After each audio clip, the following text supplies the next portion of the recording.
कहानी के शुरू में हम स्कूल में कुछ बच्चों को देखते हैं। इन्हीं में रूबी भी थी, जो सब बच्चों के साथ बैठी खाना खा रही थी। तभी अचानक से उधर एक बच्ची की आंखें नीली हो जाती हैं और वो कांपने लगती है, जिसके बाद वो नीचे गिर गई थी और थोड़ी ही देर बाद उसकी मौत हो जाती है। किसी को कुछ समझ नहीं आता कि उसके साथ क्या हुआ। सभी घबरा गए थे। इसके बाद हमें पता चलता है कि ये एक वायरस है जो सिर्फ बच्चों में फैल रहा है। साइंटिस्ट इसको हल करने की कोशिश कर रहे हैं, पर अभी तक इस वायरस का कोई तोड़ सामने नहीं आया। और इसी तरह वक्त के साथ साथ 90% बच्चे इस वायरस का शिकार होकर मर जाते हैं, जिसके बाद हमें अमेरिका के प्रेसिडेंट दिखाए जाते हैं, जो बताते हैं कि इनका बेटा भी इस वायरस की लपेट में है। सब साइंटिस्ट डॉक्टर मिलकर इसका हल निकाल रहे हैं। उन्हें उम्मीद है कि उनका बेटा और बाकी सब बच्चे ठीक हो जाएंगे। प्रेसिडेंट कहते हैं कि अगर आप लोगों को कोई भी बच्चा ऐसा बीमार नजर आता है तो जल्द उसको CDC डिपार्टमेंट में भेज दें, जिधर साइंटिस्ट और डॉक्टर मिलकर उनका इलाज करेंगे। We will find a cure and we will save. अब इन्हीं बच्चों में से रूबी भी थी, जो इस वायरस का शिकार हो चुकी थी। उसका बर्थडे था। उसके मॉम डैड उसको काफी अच्छे से मनाते हैं और उसको बहुत अच्छे अच्छे तोहफे देते हैं, पर साथ ही वो अपनी बेटी की वजह से बहुत ज्यादा परेशान भी थे कि कहीं इस बीमारी की वजह से रूबी को कुछ हो न जाए। अब रात को सबके सोने के बाद रूबी अपनी मॉम के पास आकर बैठ जाती है और उनका हाथ पकड़ लेती है, पर अचानक से उसकी आंखों का रंग ऑरेंज हो जाता है और वो घबरा कर वहाँ से चली जाती है। अब सुबह को जब रूबी अपनी मॉम के पास जाती है तो हैरान कर देने वाली बात ये थी कि उसकी मॉम उसको पहचान ही नहीं पाती। वो अपना रात का तोहफा भी दिखाती है, कहती है ये आपने मुझे दिया था, मैं आप ही की बेटी हूँ। पर उसकी मॉम को उसकी किसी बात पर यकीन नहीं था। उन्हें लग रहा था कि ये कोई बीमार बच्ची है जो पुलिस से बचकर भाग रही है, इसीलिए वो उसको CDC की टीम के हवाले कर देती है। उनकी टीम आकर रूबी को ले जाती है, जहाँ बस में उसके साथ और भी बच्चे थे जो उसकी तरह ही बीमार थे। अब इनको बेस में ले जाया जाता है और लाइन बनाकर इनको अंदर भेजा जाता है, लेकिन तभी उधर एक लड़का गार्ड से बदतमीजी कर रहा था, जिस बात पर गार्ड उसको बहुत मारते हैं। ये देखकर रूबी बहुत ज्यादा डर जाती है। फिर अब इन सब बच्चों को चेकअप के लिए डॉक्टर के पास भेजा जाता है। जब रूबी की बारी आती है, डॉक्टर इसको बताते हैं कि ये बीमारी म्यूटेशन की वजह से आई है, जहाँ पर इंसान की जीन्स में तब्दीली की वजह से, जो इंसान को कुछ और ही बना देती है, और इससे सब बच्चों में खास किस्म की पावर्स ताकतें आ रही हैं, पर ये सब में एक जैसी नहीं है। हर बच्चा अलग पावर रखता है और इसीलिए हमने कलर्स, सब रंगों के नाम पर उनको नाम दिया है। सबसे पहले आते हैं ग्रीन, सब्ज, जो सबसे ज्यादा ज़हीन होते हैं, फिर ब्लू, नीले, जिनके पास किसी भी चीज को उठाने की ताकत हो, फिर आते हैं गोल्डन, जो बिजली को कंट्रोल कर सकते हैं। मगर ये सभी महफूज रंग हैं, पर इन सब में जो सबसे ज्यादा खतरनाक रंग है वो रेड और ऑरेंज है, लेकिन ये बहुत कम पाए जाते हैं। अब डॉक्टर रूबी का टेस्ट शुरू करते हैं। इनको पता चलता है कि रूबी भी ऑरेंज है और अब इसीलिए डॉक्टर एक इंजेक्शन लेकर उसे मारने आने वाले थे। तभी रूबी वहाँ से भागने लगती है, लेकिन डॉक्टर ने उसे पकड़ लिया था। पर रूबी डॉक्टर की आंखों में देखकर उनके दिमाग में ये फिट कर देती है कि रूबी ग्रीन है और डॉक्टर अब उसको ग्रीन क्लियर कर देता है। यानी कि रूबी के पास ये पावर थी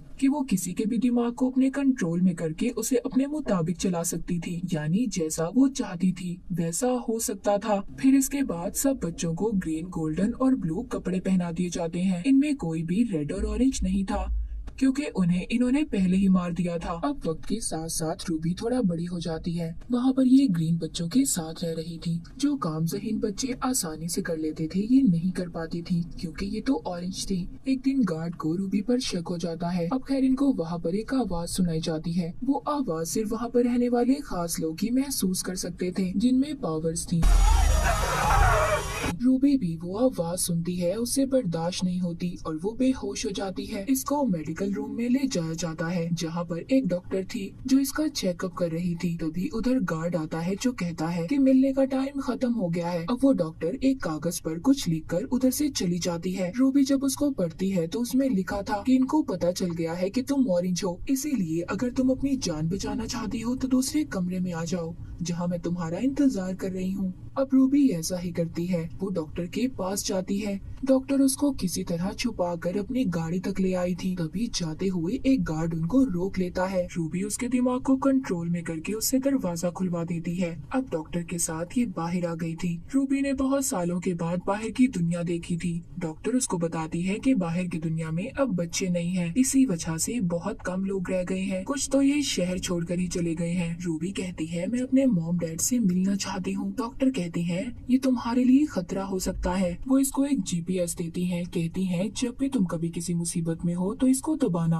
हमें पता चल जाएगा कि तुम कहाँ पर हो। वो ये भी कहती है मैं तुम्हें एक कैंप में ले जा रही हूँ जिधर और भी तुम्हारे जैसे बच्चे हैं जिनको हमने बचाया है। अब डॉक्टर गाड़ी को रोककर अपने साथी से मिलती है। रूबी भी जब उससे हाथ मिलाती है तो वो डर जाती है क्योंकि उस आदमी की यादों में ये देखती है कि बच्चे उससे डरकर भाग रहे हैं। अब खैर रूबी अंदर कपड़े बदलने जाती है तो उधर इसको एक बच्ची मिलती है जो गोल्डन थी। वो इसे देखकर डर जाती है और इस पर अपनी पावर का इस्तेमाल कर बिजली से हमला कर देती है और भाग जाती है। रूबी उस बच्ची का पीछा करती है और गाड़ी में जाकर दरवाजा बंद कर लेती है। रूबी उसे कहती है कि मुझे मदद की जरूरत है। ये सुनकर वो गाड़ी का दरवाजा खोलती है और उसे अंदर बुलाकर छुपा देती है। उधर गाड़ी में दो और लोग भी थे जिनमें से एक का नाम लिएम और दूसरा उसका दोस्त था। वो उनको कहती है मैं ग्रीन हूँ, कुछ लोग मेरा पीछा कर रहे हैं। ये सुनकर वो उसकी मदद के लिए तैयार हो जाते हैं। तभी एक टीम उनका पीछा करती है।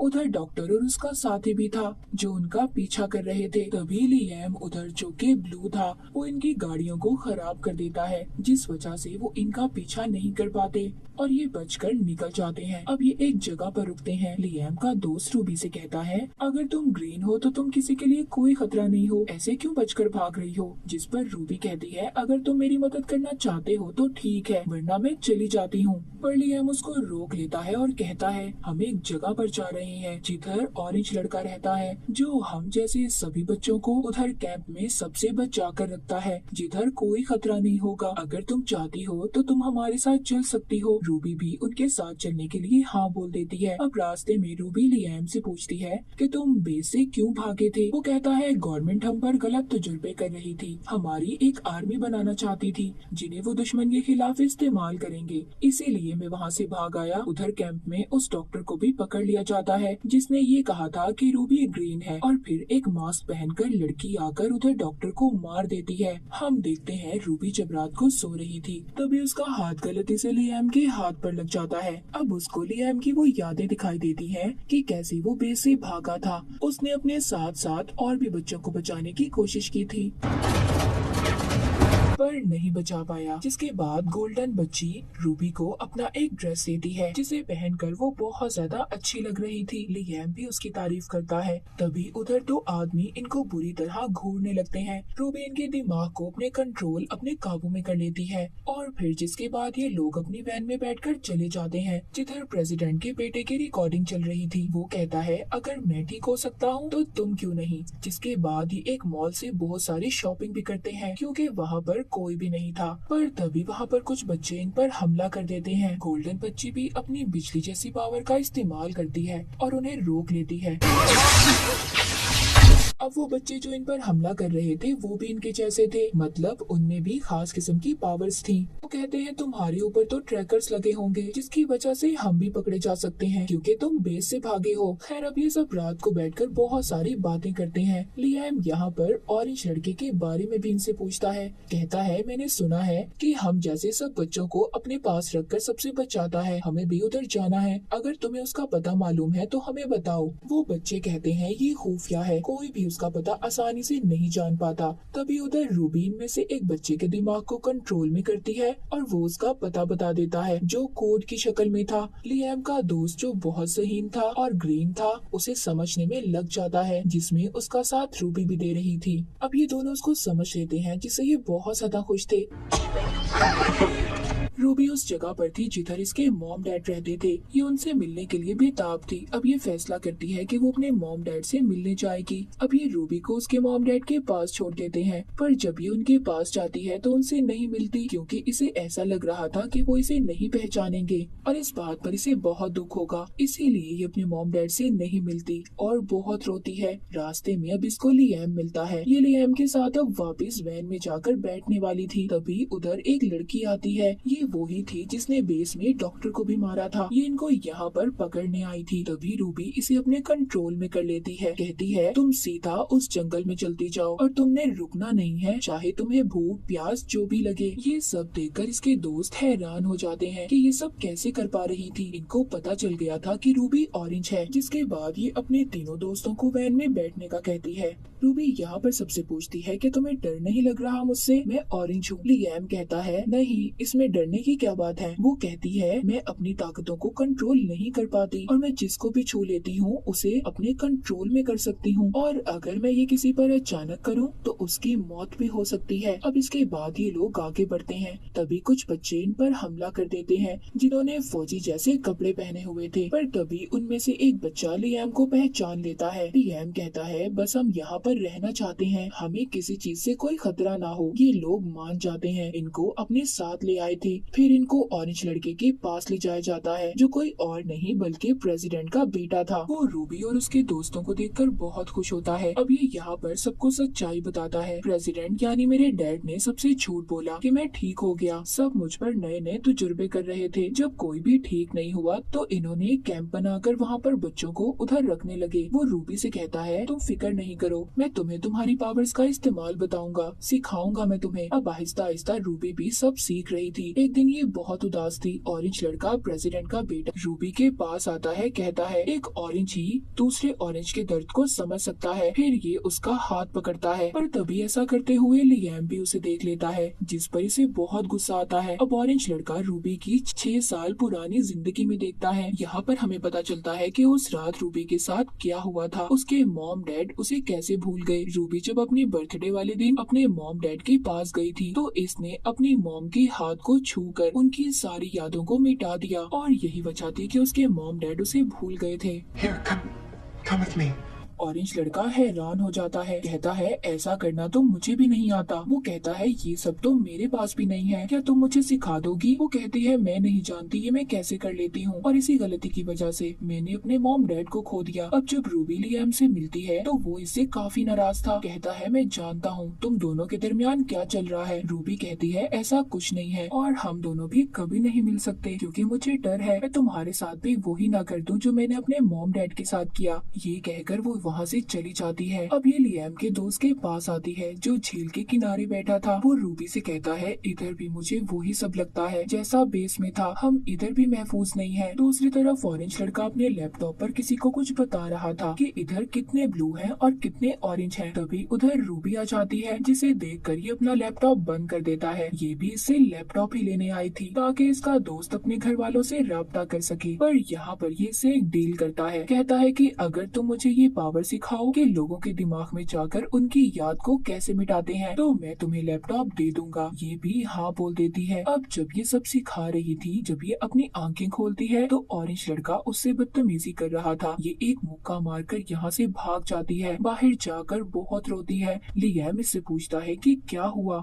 ये उसको सब बता देती है जिस पर लियाम को बहुत गुस्सा आता है। वो ऑरेंज लड़के को मारने आ रहा था। रूबी कहती है ये लड़ने का वक्त नहीं है, हम यहाँ पर महफूज नहीं है, हमें जल्दी यहाँ से जाना होगा। अब जब ये सब रात को यहाँ से भाग ही रहे थे तो उधर कैंप का जनरल आ जाता है।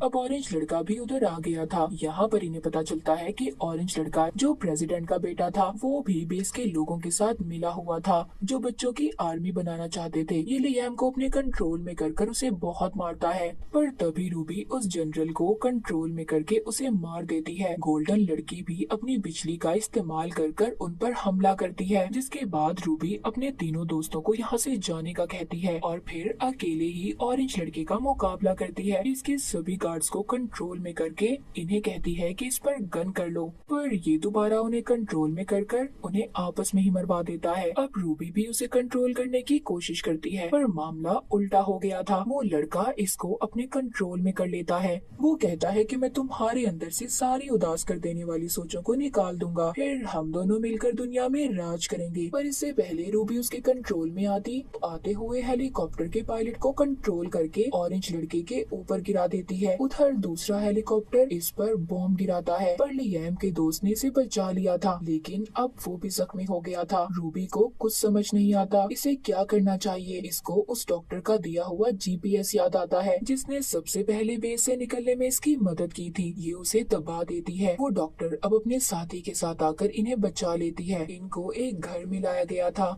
अब जब रूबी को होश आता है तो वहाँ पर डॉक्टर बताती है तुम्हारा दोस्त हॉस्पिटल में है और लियाम वो यहाँ से जाना चाहता है, वो यहाँ पर नहीं रहना चाहता। डॉक्टर बताती है हम तुम्हारे दुश्मन नहीं हैं, हम बस प्रेसिडेंट को पकड़वाना चाहते हैं, उसका सच सामने लाना चाहते हैं कि वो बच्चों के साथ क्या कर रहा है। हमें इस मिशन में तुम्हारी जरूरत है, तुम यहाँ की लीडर बन सकती हो, पर लियाम तुम्हें अकेला नहीं छोड़ेगा। ये सुनकर अब रूबी लियाम के पास जाती है और उससे मिलती है। आखिरकार वो उसके करीब आ जाती है और आहिस्ता आहिस्ता उसके दिमाग से सारी यादों को निकाल देती है ताकि वो यहाँ से जा सके, उसकी जान को खतरा ना हो। अब जब लियाम की पुरानी यादें जा चुकी थी, वो डॉक्टर से पूछता है कि मैं कहाँ पर हूँ, जिस पर वो कहती है तुम हमारे पास हो, अगर जाना चाहते हो तो जा सकते हो। लियाम अब वहाँ से अपने घर की तरफ चला जाता है। रूबी को ये देखकर बुरा लग रहा था, उसे दुख हो रहा था कि वो उसे भूल गया है। उधर दूसरी तरफ ऑरेंज लड़का दिखाया जाता है जो अभी भी जिंदा था। उसके सामने उसकी आर्मी थी, वो सब बच्चे जिनको इसने अपने कंट्रोल में किया था। उधर दूसरी तरफ इसका मुकाबला करने के लिए रूबी तैयार थी, जो इसके बाद इकलौती ऑरेंज थी।